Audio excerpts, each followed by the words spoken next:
Hi, my blogs on Fridays are all about mindset. Now, I've pulled together a bunch of complementary skills that help people to be healthier, to have a better quality of life, and that build their immune resilience, and so be better protected against viruses and pathogens. Now, these skills all kind of work in harmony with each other. It's a very holistic thing, but the central theme that runs through everything that I do is habits. Because habits are the key to everything you do in life.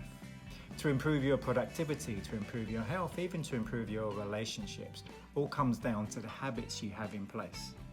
Now, you could think of this as a dichotomy, although that is a little simplistic, but think of the habits that lead to the results you want, that take you in a direction you want to go. Now, which most people would say are your good habits. And the reason I say it like that is because I try not to look at things as good and bad. But staying with that theme or that thinking, the other side of that dichotomy are the habits that you're not so keen on, that give you the results maybe you'd rather not have. Spending lots of time on social media or in front of the TV and not spending time on that thing that you really wanted to get done.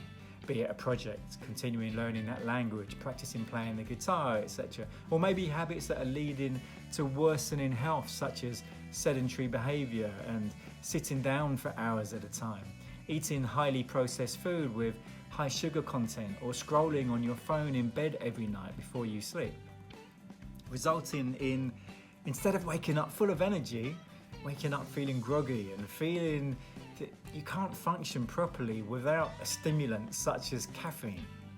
Now, I help people to create the habits that they want to do that will move them in the direction they want to go, such as implementing habits that lead to good sleep hygiene, a good wind down routine. It leads to better quality and quantity of sleep, which also results in a deeper sleep, more REM sleep, which aids recovery. It gives the body maximum energy and is one of the best ways of strengthening the immune system and other systems in the body. Habits such as breath holds that put stress on the cardiovascular system, but a good form of stress, a stress that is good for the heart and the blood. It makes movement far easier, both functional movement and exercise. Habits that introduce regular exercise and movement and can make a substantive improvement in your memory and learning capabilities. Exercise helps create new neurons that relate to memory, also creating new signaling pathways. And different types of exercise, running or walking, for example, versus strength training, have subtly different molecular effects.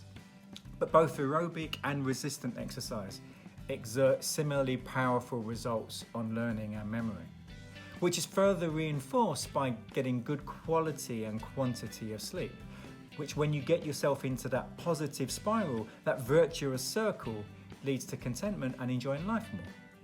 And then when you add in good nutrition, that just rounds it all off and allows the body to create maximum energy. Without good nutrition, the quality of the sleep won't be as good, which results in less energy and a less resilient immune system. And the way to achieve all of this is through a strong mindset that doesn't let excuses get in the way of looking after the body, with those breath holds, movement, less processed food, and great quality sleep. It's all about a series of healthy habits that run on autopilot, resulting in not only a healthier body all round, a much more resilient immune system, but that in turn results in less anxiety and stress about viruses and pathogens.